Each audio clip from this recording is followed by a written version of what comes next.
All right, now top tier. Solo viable question mark? And this is because I feel like you ask anyone who plays these characters, they're going to tell you these characters suck. They're going to be like, these characters can't fight. Steve, Sonic, Game & Watch. They're garbage tier characters. Unplayable. I don't use them. Not solo viable.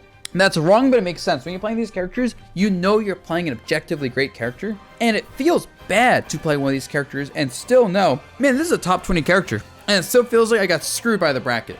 But yeah, that's the thing with these characters. These characters, they're just really good. They are really good, and they've showcased they're really good for a long enough time, right? Like, they're consistently successful. Their strengths are polarizing. These characters can end games in an instant with their damage output. They're able to cover their weaknesses very well. Yeah, I think all these characters, you can pretty much do well in bracket with these characters consistently, unless you are getting awful matchups. But these characters also have the benefit of, like, not only beating most other characters, but having very few actually awful matchups. So, starting off, Wario. You know, Wario is, we don't know how he works. Rough neutral, hits you with combo to waft, game's over. Lives long, not easy to hit, because great mobility, kind of small for his weight. Crazy frame data. You know, like many characters in this tier, held back by the Steve Sonic Game Watch menace. Next up, Olimar. Well, actually, it's interesting.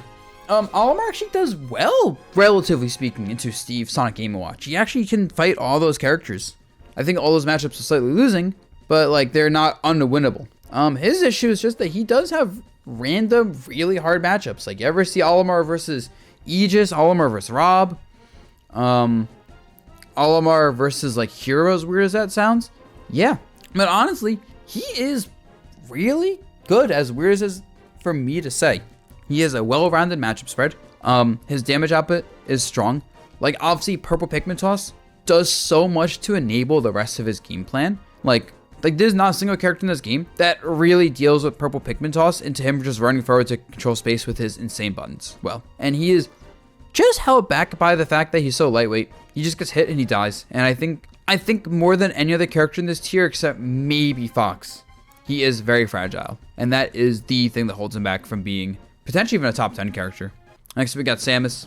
Back to characters that are really good, but lose to Steve. Samus in particular kind of invalidates a lot of characters. Like, I feel like Charge Shot, it's like Purple Pikmin, where it just controls so much space so well, but also for ledge trapping, it's just broken. So Samus is actually very polarizing in that most characters can't deal with a Samus using Charge Shot and following up well. And so she actually is just a bad matchup for a lot of characters. And then the characters that can deal with that just kind of beat Samus, like, really simply. But like, I would say Samus honestly probably goes even with her, if not just beats a lot of characters even in this tier. But then you guys just go Olimar or Steve or probably even Game Watch, and the character just folds. All right, Yoshi.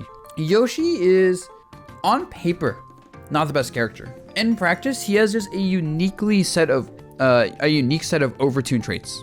Like, heavy, really fast in the air. On the ground, he's still decently fast, actually. Great frame data. Hitboxes are all massive. Like, they're not disjointed, but like, look at any of his hitboxes and you'd be like, whoa, why is it so big? And they all lead into so much damage. Double jump armor gets him out of so many situations. Like, there's so many times where you want to like ledge trap Yoshi or edge guard him, and he could just go, like, double jump through an attack, armor it, and then hit you.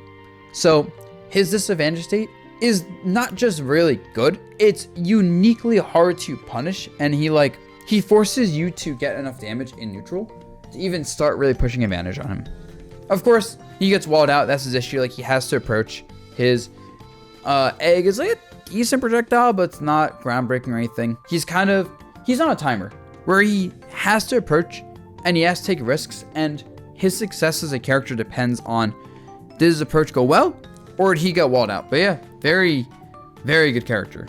Peach is also a very good character, of course. That's why she's here. I think the thing that's interesting about Peach is we can talk about her amazing close range game, right? She feels a lot like Luigi, just a little less polarizing in that she's just so insane up close in every way. Float is also an insane mechanic for spacing, because you can't just go, oh, I'm gonna like time out like the landing on her aerial, because she can just mix it up nonstop. But also her turnip. I think turnip is the big like piece that really finalizes the character, in that it allows her to approach because she throws turnip and follows it behind it. You have to respect turnip, which means she can just run up and not toss it until she's point blank and use it for combos, pressure. It also lets her counteract other projectiles by tossing the turnip to like cancel them out. It gives her amazing edge guarding. It gives her some ledge trap setups, although I think I'm pushing it there. But yeah, so she's a unique character in that she is a up close monster that is also really good at dealing with zoning. Like, even sword characters can't just wall her out because of the threat of drifting in and out with float back air, tossing a turnip. Her recovery is also really good, and her edge guarding is also very strong between float aerials and her counter. She's everything you want in a character. Sure, she has some bad matchups. No, Steve exists, but what a character. Bayonetta, weird character. I think a lot of people, top players, know she's good. You talk to a top player, they'll tell you Bayonetta is insane. The thing is, high skill character. Bayonetta is a character that is not even like mid tier until you're fighting a Bayo player that can execute their combos and knows how to utilize the character's movement options to be impossible to hit. But that's the thing about the character. She feels impossible to hit. It feels like you have to force her to make mistakes to hit her. And due to frame 1 bats within, due to witch time, due to side B and up B, like, she doesn't have a disadvantage state. So you have to just win neutral over and over. And for a character to hit so hard on anything while having safe bursty pressure, the fact that you have to just keep winning neutral versus that just makes her a top tier. Like, she gets so much damage on those neutral wins relative to the damage she takes that anytime you see a Bayo lose is because they lost neutral significantly more than their opponent, or it's versus a character that has like really tight combos. But most characters don't have the most damage on combos that also have like literally no frame gaps. But she is an exceptionally hard character to play, so she won't feel like a top tier until you fight a very good one. Alright, Diddy Kong. Banana does so much. Like the rest of the character is good, but Banana mechanically is just actually that good of a move. But you add it to a character that's fast, has really good frame data. Downside up smash is just a really solid confirm. The aerial is all really safe. The fact that he's really small makes him hard to hit, and it makes his mobility even harder to deal with because like side B is really hard for a lot of characters to like punish when they use it smartly and disadvantage. And you just have a character that, like, it's funny because like the character doesn't feel good in a lot of ways, but then you fight a Diddy Kong who utilizes Banana to whiff punish and set up free approaches, counteract other projectiles, control space, go combos, everything. And you're like, whoa, Banana's really good. And then the rest of the character is good enough to exploit how broken Banana is. But it also makes him polarizing, because characters that don't care about Banana just destroy Diddy Kong. Like, you can be playing Diddy Kong, run into like a Pac-Man, and you just don't play the game anymore. And that is his critical weakness. That, and despite the fact that he's so good at what he does, I feel like he doesn't have these polarizing matchups versus other characters either, which makes him a solo main character and not really a character you can like duo main or secondary. All right, Min Min. Oh, speaking of duo maining or whatever characters, Min Min. You know, she is the counterpick character, right? If you want to counterpick someone and have polarizing matchups, you can play one of the god characters or you can play like Min Min. And I feel like she's so self-explanatory in that regard, where her winning matchups are just so winning, it's like unplayable for the opponent. And then the matchups where she gets like rushed down really easily are unplayable for her pretty much. She's also a lot like Zoner Ganondorf in that even her individual matches are like really lopsided. Like you'll see Min Min players hit a dash attack and go for like an edge guard at 30 and just take stocks. But they'll also get hit off stage and die. Sometimes she can't get those low percent edge guards, and then she actually has trouble landing raw kill moves, and that's a big weakness for her. But her ability to just constantly harass you in any position, force you to interact, and then have massive, a massive neutral layer, great up smash, great whiff punishing, a recovery that goes really far. She's heavy at anti-projectile tools. Like the fact that she has a really strong grab that gives her a buff is just extra like cheese. Both one of the best characters in the game, and also like one of the worst bracket characters, because so much of this character's success I think is dictated by what is her bracket. All right, Palu. Day one broken character, always has been, always will be a top tier character. Has fallen off a little bit, but like fallen off means she's not top 10. She's very simple, right? But very effective. Most characters can't get around bear walling. Neutral air being broken button does a lot for her. Great recovery. I can list so many strengths of hers, but instead I'm going to say that her only weakness is that I can't really think of one. That's actually makes her so good. Like, Yeah, her ground game is a little subpar, like her tilts, but I don't consider it a weakness because I don't think having particularly good tilts would actually do that much for her. Her tilts do what they need to do anyway. Her only real weakness is actually sometimes she can struggle to kill. That's her one weakness. Compared to other characters who have like setups that can kill you at like 50, she generally just has to get you to like 100 and just hit a ledge trap or a juggle or something. So that is the main issue on the character. And that is why she is not top 10, but man, she's close to it. Alright then, Fox. Fox is the last character outside of our top 10. And honestly, just his recovery. Legitimately, if he had a better recovery, potentially top 5 character. But especially as we're getting into some of these leader characters. Actually, I shouldn't even say the ones we're coming up to have great recoveries.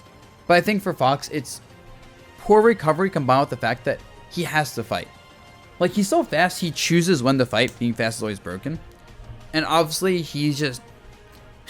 it feels like a good Fox. He fight light. And it feels like a TAS where I just get hit by all this nonsense. And I'm like, why is everything a combo that frame traps into itself and sets up kills?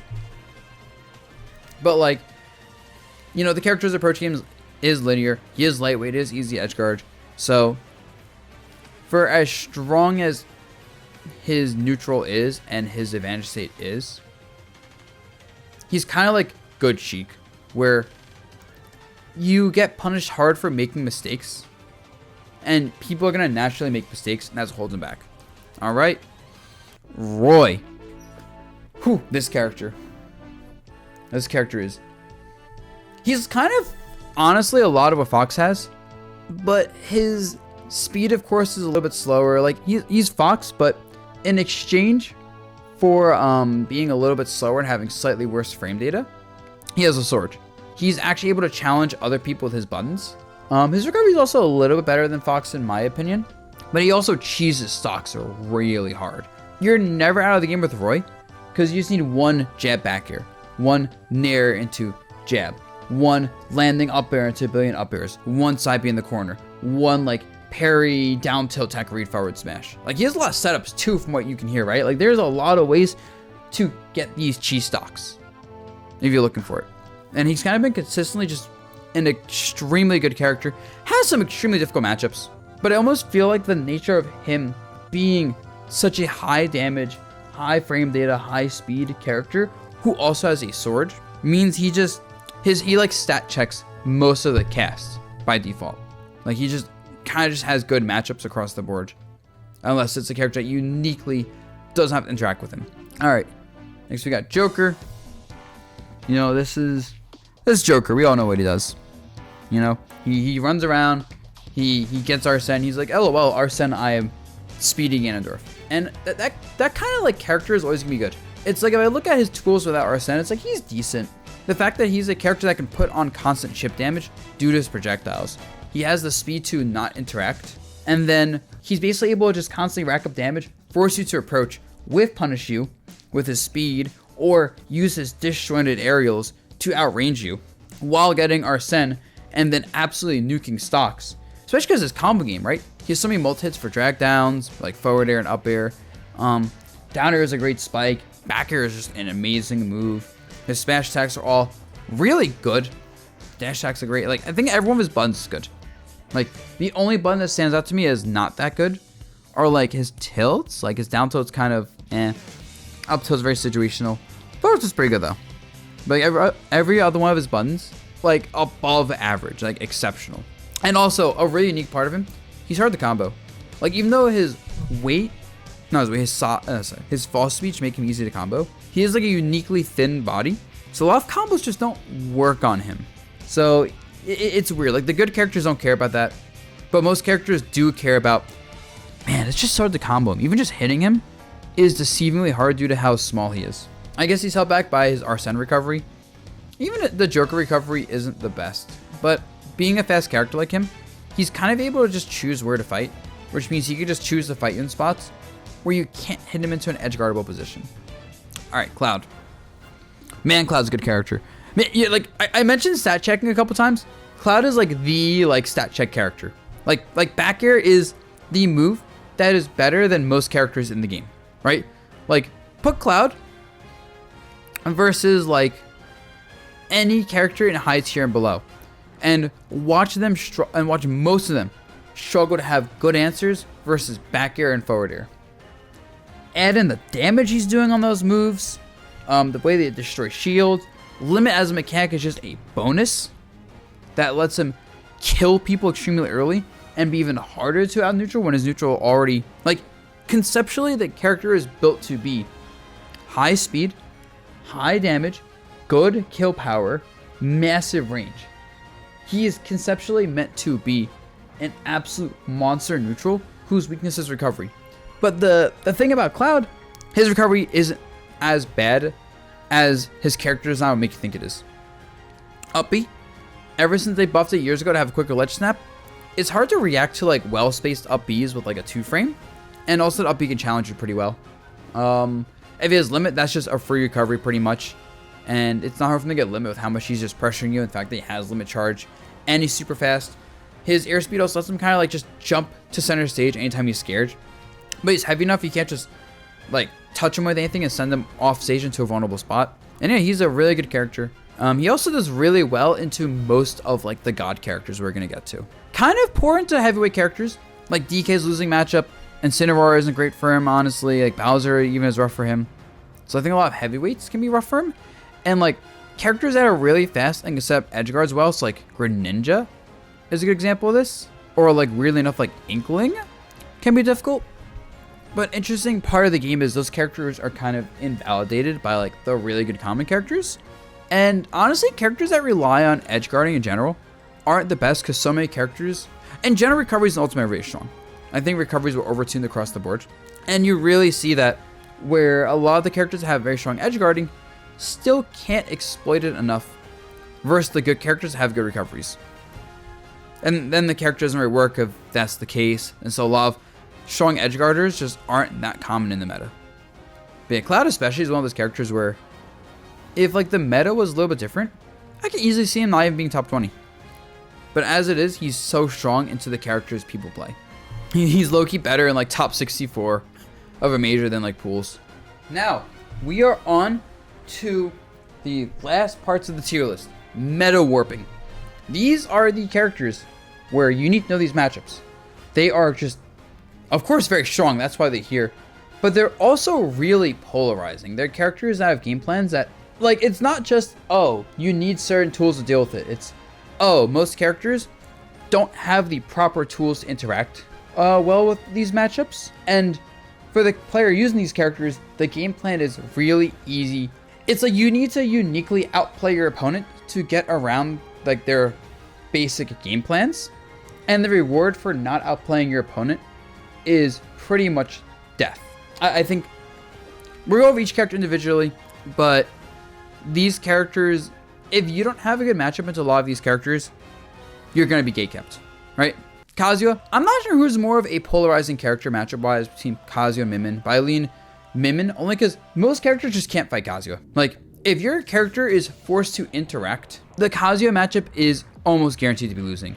Like, you need to be able to fight Kazuya by poking him with really safe, like, projectiles, massive unpunishable disjoints, or have some way to, like, force an approach, say, like Diddy Kong Banana, that if it connects, you go in. If it doesn't connect, you just don't commit, and you just keep looping it, right? But, like, if you're a character that just has to fight, you're a Wario, you're a Cloud, you're a Roy, Fox, then Kazuya is eventually going to hit you with one electric, and if the player's execution is on point, you just lose. And that is the big thing that holds him back, honestly, is he's execution heavy. You do need to hit electric combos. And I'd never see a Kazuya player never miss these. They always miss at least one. But I think, like, a TAS Kazuya, top 3. Because, man, and especially, like, the characters that aren't also top tier, man, they just generally don't have the tools to fight his unbelievable risk reward, especially considering he's heavy. He has rage drive for some reason. His laser is like a really annoying like anti-projectile. He has a reflector. Like, he also has a lot of moves, so he has a lot of versatility. He just doesn't have an answer for air camping except kind of just waiting. All right, Snake. Snake is interesting. He's actually not that polarizing of a character. What Snake is, he's just hard for any character to approach. Like, his walling, necessitates you take damage pretty much to get around his grenades. But also, he does a lot of damage on his hits. He kills early. He stops combos really well because, frame 1 grenade pull, which since he's really heavy, helps him a lot. His recovery is really good because he can just go really high with up B and then like mix up his landings with B reverses that also create projectiles that explode and hit you. So it's like his game plan is Oliver-esque where you're gonna be guaranteed to take damage when fighting him because he's so heavy, because he forces trades, because he's going to live really long, and because he does so much damage and has such high kill power. Statistically just losing every interaction versus him while being forced to interact in ways he wants because he has so much stage control at all points. It's taken a while for Snake players to get to this point where they showcase how strong the character is and how consistently strong he is. Man, he is good. He's also one of the few characters that can say he has a good matchup even versus like the other really insane characters. He does have some bad matchups though. Like Snake Game Watch, I don't care that hurt his being a Mia before. That matchup's god awful, right? But like, I think the fact that he can contest characters that have like uniquely strong answers for grenades showcases just how strong even his normal buttons are. Like the zoner having such insane normals is nuts. All right, Aegis, Sword Lady, inconsistent character, right? I know people are gonna say, "Oh, she's not top 5. You can edgeguard her. She's inconsistent." Yeah, she's inconsistent. The thing about Aegis, she more than any other character, I think, scales with your fundamentals. Like, in both ways. I think if you're bad at the game, she's an absolutely god-awful character. If you're absolutely mediocre at the game, if you're average, she's an average character. But like, if you're good at the game, she's really good. If you're amazing at the game, she's unbelievable. If you're like a top 20 player in the game, this character's ridiculous. Unbelievably so. Because her tools, she should not lose neutral unless she messes up. It's not even about the opponent winning neutral. Like Mithra's speed with punishing, amazing range, frame data. She should not lose neutral without hard out playing, which gets harder as the Aegis player gets better, right? Her combo game, really good. Her juggle game, like ledge trapping, also really good.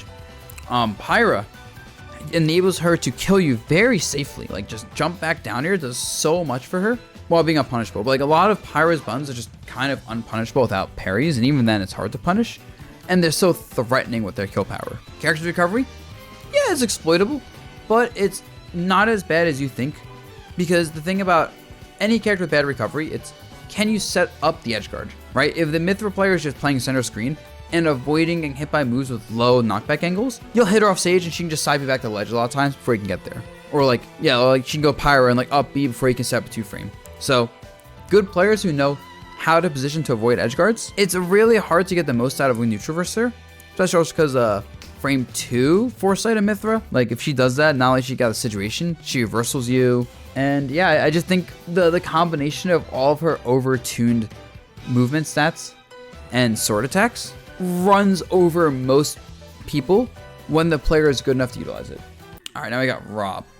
Yeah, Rob, very, very, very, man, this is a character. I will say, Rob is probably the least polarizing character in this area, right? He's just another character that's just good everywhere. Like, it feels like something went wrong on him, right? Like, why is this up air like a DI mix up that kills early? Why can he combo like side, like do blah, blah, blah, like gyro nonsense, nair, side B? Like, why is his back air killing so early? Why is he so heavy? Why are his buttons so little lag? Like, why are his down tilt combos so insane? Like, it's one of those things where it's just, he has everything going for him. And it's funny that, you know, the meme is his weakness is he's big. And that is his weakness. That he's big. And that's his only weakness because everything else is a strength. He can be played. He is versatile. You can play him however you want. You want to play him like a grappler? Go ahead. You want to play him like a boxer? You want to play him like a zoner? You want to play him mid-range? You want to play him full screen? You want to play him for big combos, for edge guards, juggles, ledge traps. Like, he's a Swiss Army knife. He is whatever you want him to be, which showcases how good he is. And I think his only matchup that's genuinely bad is Game & Watch. Like, maybe he's just like characters that can really juggle him and combo him and exploit the fact that he's big are hard. But I think most characters can't exploit it enough to like even have even matchups versus him. And finally, Yeah, this tier is insanely overpowered, lol. I almost feel like this tier doesn't need explaining.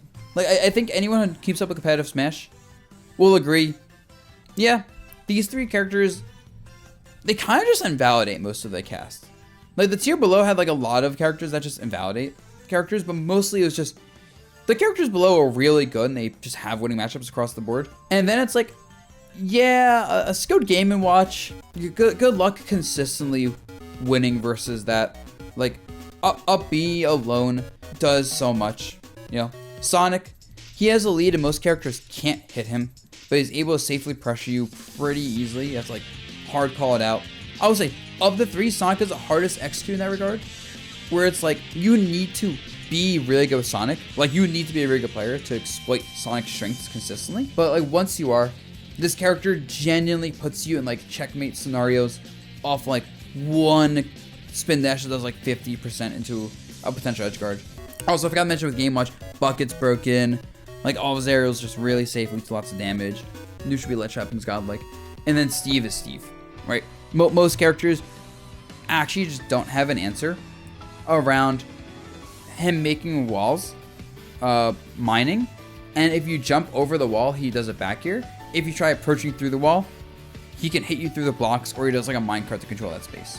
Like most characters actually can't fight that, along with the Steve playability execute combos. So these characters, all three of them, it's like even in the tier below, it's like even in the tier below, it's like, wow, they even invalidate like characters that good. Like Sonic Game Watch versus Kazuha, LOL. Actually, I guess it's really just that, which maybe makes me think Kazuha should be a little bit lower, but then he's so broken too. But yeah, so they run the meta. You need to have a good matchup into at least one of them to be a viable character. Like, I think if your character doesn't have a good matchup into one of these three, like, you're low-key cooked. Like, I look at Peach and I'm like, oh, Peach is really good. And then also, oh, Peach does not gets destroyed by Game Watch, Sonic, and Steve, despite her being a very clearly top 20 character. She's cooked. Alright, especially because in the case of Game Watch and Steve, there is a lot of skill compression in these characters, but if you're a decent player, you can pick up these characters and put in so much work with minimal effort. But yeah, so having these kits that have tools that are borderline unplayable or have no proper response for a lot of characters, yeah, they're the insanely overpowered tier. You're not just gonna make an 0-2 and pick up these characters and win. That's not how it works. But if you're good at the game and you learn these characters, the dividends they play is most brackets, you're like, oh, free bracket. Or, oh, I'm just playing winning matchups nonstop. Due to not only the fact that these tools have a very polarizing, but how strong they are, like how overtuned they are. Like how much damage they put out, how early they kill, how powerful the edge guarding is, how safe their buttons are, how big they are. Everything you want in a character. Yeah, guys, that is it. That is my 6-year into ult tier list. Crazy to think 6 years of Ultimate, right? Whew. Things have changed. If you look back at like a tiers from 3 years ago, after the last patch, and look now, they wouldn't look like the same tiers. You think it's different games for the most part, and it's kind of awesome to see how it's evolved. Yeah, guys, let me know what you think in the comments below. You know, I'm sure you guys are gonna disagree with everything about it and go, no, Dabuz, Steve is mid tier. Ah. Anyway, peace.